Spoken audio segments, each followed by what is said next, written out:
Hello, hello, hello. How is everybody tonight? Hi, Billy. Hi, Karen. Hi, Richard. Hi, Sandra. Hi, Nana. Hi, Debbie. Hi, Tammy. Hi, Minnie. How you guys doing? When you guys get in here, please hit that share button and hit that like button and make sure you're following if you're not already. And let's talk about Biden here for a minute because he is causing problems everywhere. Hi, Rodney. Hi, Matt. Hi, Michelle. Hi, BK. Hi, Deanne. But Biden threatened consequences for Saudi Arabia, of course, after OPEC cuts. But what's he going to do? What kind of limits is he going to put on OPEC? Debbie Martin, how you doing over there on YouTube? Biden, of course, is angry about Saudi Arabia's decision for slashing oil production, along with its OPEC allies, against the U.S. wishes. And he's making no secret of it. This is just the beginning. With the global economy on a knife's edge and energy prices high, Washington sees the kingdom's move to make which coordinates with Russia's said other oil productions are producing states. They snub at the blatant display of the side and siding with Moscow, which they should be. Honestly, if they're trying to make the most money for corporate interest, they should be reducing cuts.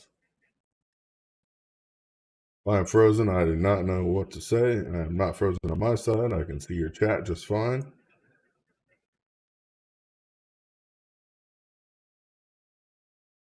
This is going to show extreme bias. I mean, this is the U.S., of course, showing extreme bias because of 2 million barrels a day cut.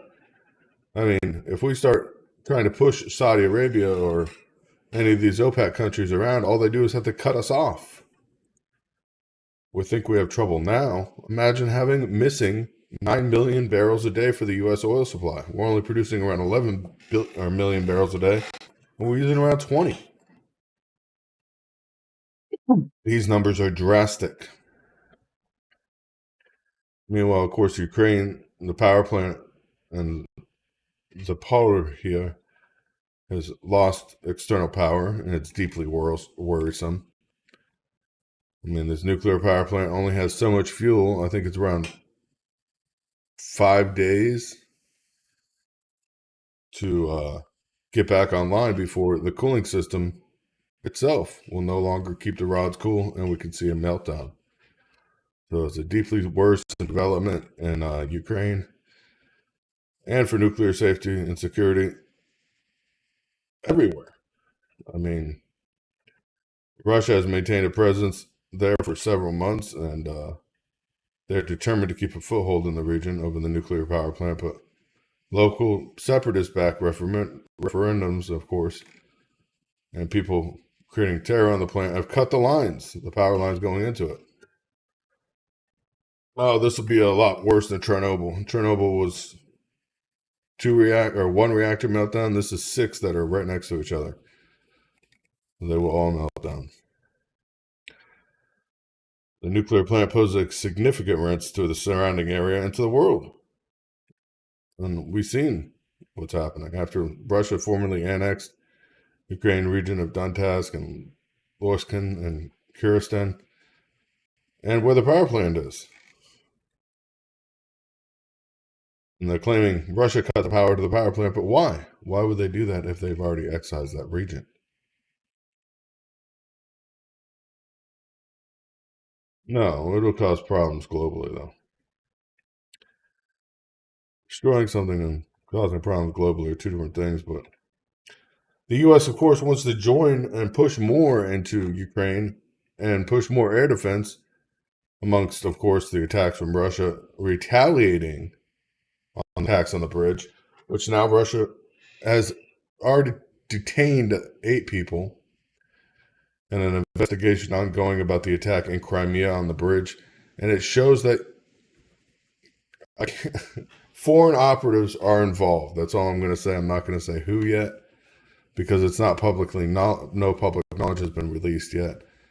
But Western powers, of course, are pledging, of course, the U.S. pledging to supply Ukraine with more potent air defense system following the furious barrage of retaliatory missile strikes from Russia that temporarily knocked Europe's biggest power plant offline, according to Ukraine. Yes, Billy, you're always welcome to call in. Anybody is. But this whole power plant thing and the blackout, there was no missile near this, so it doesn't make any sense that it knocked this offline. But of course, we're seeing it anyways.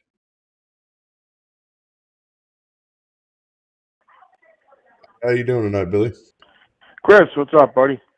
Pretty good. So I'm watching my this show that I follow every day. It's called Redacted. It's pretty good. It's like a legitimate news show. And tonight they were talking about the story, and I want to know if this is confirmed, if you can confirm this or not, that NATO and Ukraine are paying Al Qaeda fighters, and they're recruiting them to come in from other places, to come into Ukraine and fight alongside the Ukrainians. Somebody is Now paying that them. I can tell. yes, It's not Ukraine because they don't have money. NATO NATO directly will not hire mercenaries. So I'm not going to say who's paying them, but somebody is paying them, and it's more likely look closer to home. That's all I'm going to say. They showed a video of this one guy who was caught, I guess, by the Russians, and he's being interrogated, and he said that he was paid $15,000 from NATO, and then like 1,000 in euros from Germany, and like 1,500 in euros from Ukraine. So, now, but regardless, if this is true, this is disturbing because let's be real. NATO is America. America is NATO. Okay. If we are actually recruiting and then paying Al Qaeda operatives to fight in Ukraine, aren't we still in a war on terror? Isn't that still supposedly going on? Yeah, it is supposedly still going on. But the thing is, who trained Al Qaeda in the first place, and why do we train them? Well, we trained Al Qaeda to overthrow the government. Yeah. That's what we've trained them to do. Yeah, and they showed a video, an old video, saying that how the United States actually they came up with Al Qaeda because when Russia invaded Afghanistan, that's who we started helping. Yeah, we actually trained them. It's specialized training and everything else. But talking about now, if this is true that the United States, and when you say close to home, I know exactly who you're talking about. It's a 3-letter word and it starts with a C, because they're known to do things like that. But how disgraceful to all the men and women in the armed forces who died and got badly injured in Iraq and Afghanistan, who supposedly were fighting the war on terror, and especially the people who went over to Afghanistan, who we were supposed to, our goal was to rid Afghanistan of Al Qaeda camps. And if this is true, that now the NATO and America, and we're paying these guys to fight the Russians. Yeah. I mean, it's disturbing if this is true. Not only that, we didn't talk publicly. Nobody announced that we released the money back to Afghanistan, the money that was seized from them, back to Al Qaeda. That's in charge now in Afghanistan. We released their funds back to them just this past week. Nobody's talking about it. Where's the news? Where's AP media talking about? Where's CNN? Where's even Fox? Not even Fox has mentioned it. CNN is doing interviews with Biden, and Biden's like stumbling and he's saying stupid stuff, and Jack Tapper's just sitting there and not even calling him out on nonsense that he says. It's just so disgusting. Hey, so another story I just saw tonight. I want to know if you have any word, if you heard of it, of a B-2 bomber landed in eastern Poland. We have several there already, but yes. And it landed with 16 nukes on it. Is that confirmed? There is confirmed that there is nuclear weapons on airplanes in Poland. I'm not going to say which ones because I know there's B-2s there, but there's other planes as well. The newer F-Series planes are there with nukes, and they've been there for a while. but we haven't seen any action out of them. The Yeah. biggest concern to me is we have fuel planes here in the U.S. that are actively circling all U.S. territory in the air. That means they're ready for some kind of nuclear. The U.S. government just bought a whole bunch of nuclear medication to treat radiation sickness. Meanwhile, they have these planes up in the air ready for Air Force One, so if it has to go airborne, it can stay airborne indefinitely. I Yeah. mean, there's a reason behind all this, and people aren't looking at the bigger picture. I mean, that truck bomb that exploded on the bridge was filled with white phosphorus. Now, how does Ukraine get that much white phosphorus when they don't even refine it there? Oh, They don't refine it anywhere in Europe. That's only excuse me, us. Chris. Now that was a truck bomb, right? Yes, filled with white phosphorus. The only country So that produces that much white phosphorus, the only country, now yeah. Who is that? Which is it? us. Okay. Now somebody was driving that truck, or was it remote controlled? Um, I don't know, and the problem is, I don't want to get into that because if it's remote control, it was definitely there's one thing and it only points to us. Russia already has major speculation. According to their meeting, they had a private meeting Yeah. yesterday or today, which is yesterday now there. Well, if it was a suicide bomber, then that also backs up the claim of Al Qaeda. You know, could have been like a guy recruited to be a suicide bomber and say, "Hey, well, we'll take care of your family. Go drive this truck on this bridge and ignite the bomb when we tell you to." You know. China would be against Ukraine anyways because Ukraine is a or a single nation power that doesn't want Muslims, they don't want Jews, they don't. I Yeah. mean, so that racism easily can instigate. You know, Hey, one more thing. Did you see Fetterman last night gave an interview to somebody from MSNBC, and apparently he had set up like this big computer screen in front of him.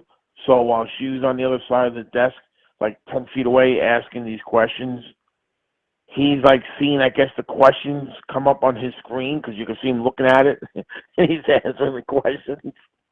I mean, how the hell can anybody in their right mind vote for this guy and think that this guy is suitable for office? This guy is worse than Biden. I don't know about that, but pretty Did you see close. that It's close video? second. Did you see the video of his interview? Yeah, he's a close second though. Oh my God! I mean, but like even Ukraine is trying to say, well, it was an improvised explosive device that obviously was carried out on the bridge, and no government would do that. This was a major amount of material. This wasn't a small amount. It was 22 tons of white phosphorus. Yeah. That's the But estimated apparently amount. they didn't really do that much then, because I think Colonel McGregor was talking to Judge Napolitano on his show today that the Russians got the bridge ring again. Oh yeah, Russia's quick about fixing shit. That's something the U.S. could never do. Is infrastructure like Russia does when they want to. Here's the problem though: is Russia, like the U.S. is now saying Russia's doing a last-ditch effort on attacking Ukraine by the missile launch they did. Now, I think it's just Russia starting to show their hand. I mean, they're starting to show what they're capable of. They launched a massive missile attack in one day and took out major cities. I mean, they took out most of Kiev in a single day. Yeah. They've been playing with their hands tied behind their back, and now they're not Colonel playing McGregor like that. said today, the Russians sent the message to Zelensky saying that, hey, we could do the same exact thing the Americans can do with our missiles. Yep. We can send them pinpoint and hit a target from hundreds of miles away. And you know, when we go into a country, I'm going to say this. When we go into a country, we take out all their infrastructure. We take out power, factories, water. So when people are desperate for us to come in and give them their supplies back.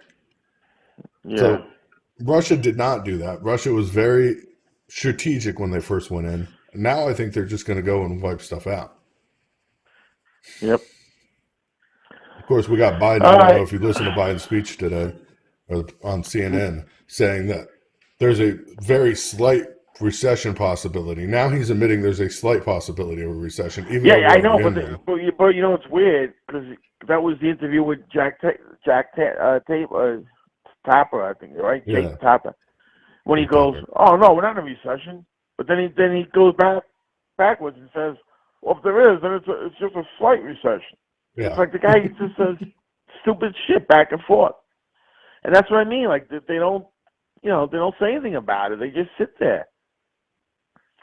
Anyway, crazy. just want to call and let you know about that stuff. I'll talk to you later. Yeah, thank you. God Have bless. a good night, buddy. You too. Yeah, a slight recession is up and coming. We're seeing a lot more damage than just a slight recession. Chipmaker Intel is planning on massive layoffs that are likely to affect thousands of jobs as demand dwindles and the U.S. imposes new restrictions against China. So importing stuff from China is not going to be there. And the Feds, of course, are more concerned with persistent high inflation more than ever now. Even with the raising of rates, the Feds are expressing extreme concern over the persistent high inflation, underscoring their intention to continue raising rates in a large step despite the pain that it could cause. We're watching it happen now. The market is hitting an all-time low. The market is being hammered left and right. Wholesale prices this month alone, or September alone, rose 0.4%. Wholesale pricing. So more than expected as inflation persists. I mean, 0.4% in the wholesale market in 1 month is a lot. That's half a percent almost. I mean, the estimate was 0.2%, which would have been around 0.25%. Be careful saying that word.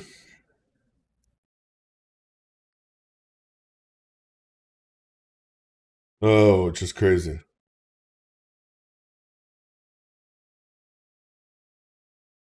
So the index, I mean, it's ridiculous. 4% or 0.4% in September alone. It was only estimated to go up 0.25% or less than 0.25%. And that was with high inflation targets. Now we're looking at probably an 8.7% total inflation rate for August, 9%. It is a tragic thing that is happening because more people are laying off employees more than ever. Even quoting Ford is looking at laying off more employees and major retailers. They can't afford to keep people on. Of course, they try to say, oh, there's not a big problem here. Financial demand or financial goods prices rose by 0.4% on the month alone. So we're looking at inflation hitting around 15.7% for fresh and dry vegetables. 15.7% for something required for people to eat. And that's coming because there's a projected tighter corn shortage and wheat supply shortage than was previously thought. Today, the USDA, of course, released the world's agricultural report on supply and demand estimates for 2020-2023, showing stocks at 1.172 billion bushels.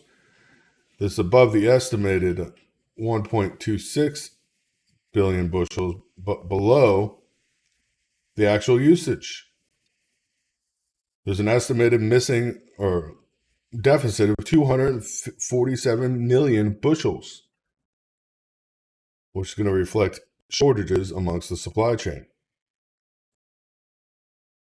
I mean, this is if we get everything out of Ukraine and Russia. That's if we stop sanctioning Russia and we start getting the supplies out of Ukraine before they go bad.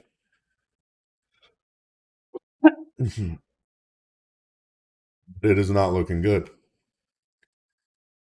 Total corn produced by the U.S. is only 13.895 billion bushels, which the U.S. was, of course, projected at producing about 49 million or billion bushels more than that. It's crazy. It's crazy. Almost all of our food is corn, wheat, and soy based. This is going to be a huge problem. Russia has a whole bunch that they're sitting on, even though there's a shortage. And the shortage is going to seem a lot worse to us because we don't have that extra cushion to just sit on. But for the USDA to finally show that the projected tightening of corn and wheat supplies, finally announcing it publicly today, is a big, big problem. That's why we're seeing, of course, prices of fresh and dried vegetables going up 15.7%. Yeah, it just flooded the fields when it was trying to dry out. You don't get cornmeal, you don't get corn flour, you don't get everything you need. Yeah.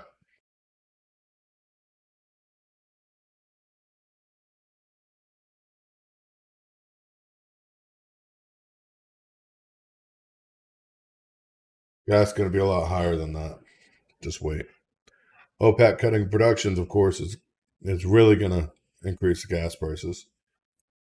The price cap, of course, that was put on oil from Russia, the lid's already blown off of that today. It's just a matter of time before everything comes falling through. Be ready. I'm not talking about just cornbread. Cornbread's a very minimal use of corn in the United States, but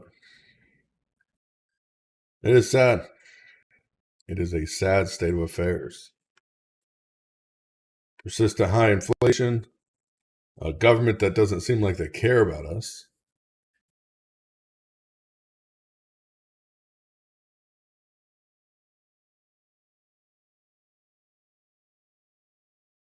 Because they're dumping oil out of the strategic reserve again, Brenda.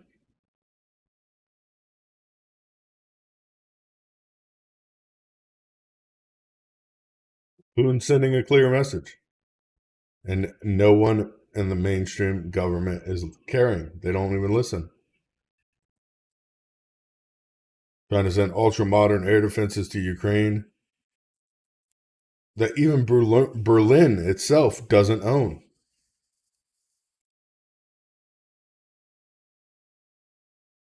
Let's see what happens here in the next couple of days, but it doesn't look good. We're in trouble. The impacts are going to be